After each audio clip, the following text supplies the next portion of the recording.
But how many of you know the devil always wants to give you options? Just follow me for a minute. In the garden when he was tempted, and this is so beautiful and poetic and so sensible to me. In the garden when he comes to tempt Eve, what does he do? He gives her options.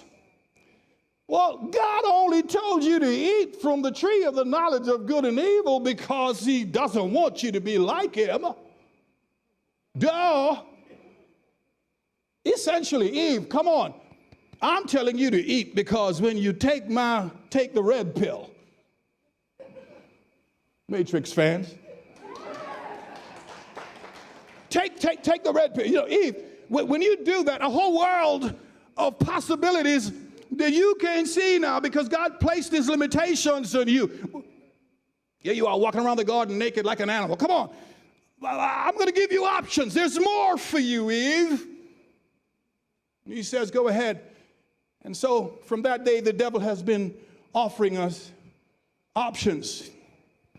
So God said male and female. He said, no, there's another gender. I'm still looking for it. Because all these other things that I just named are simply categories of people who, based on how they consider themselves in relation to the two genders.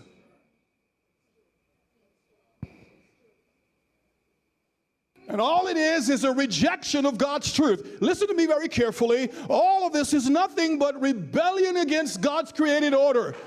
All it is just a desire to destroy your life. Since Eve ate from the tree of the knowledge of good and evil, sin and the curse and futility and desperation and murder and death and disease was unleashed upon mankind. She didn't have that in mind when she took the bite. Because the devil is not going to tell you what's waiting for you around the corner when you go and mutilate yourself and cut your genitals off thinking that you're going to accomplish something so much better. He's not telling you that this is more than just your physical appearance, that what is happening with you is deeply spiritual. It is an attack on your mind and on your heart. It's an attack on your identity as a human being.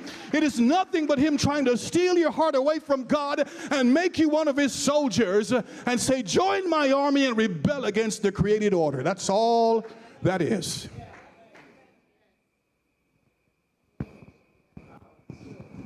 Thank you, Father.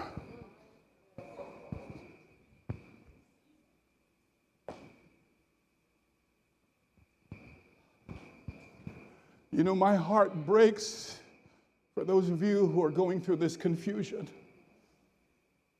Don't you know that the devil can fill your heart to make you believe something that is not true? When Judas turned against Jesus, see, the Bible said Satan filled his heart. Here he is walking with Jesus, witnessing the Son of God, loving people and healing people when he should have been looking and learning and saying, I want to be just like that, and I'm going to be just like that, and like all the other disciples. No, somewhere, somehow, Satan filled his heart with this thought, you ought to just sell him out. Why did it not come to the others, but to him?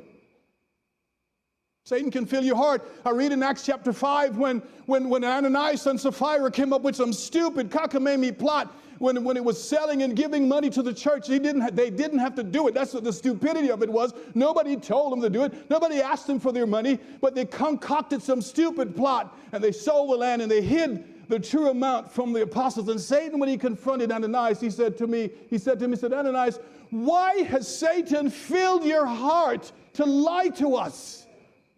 He says, you didn't lie to man, but you lied to God.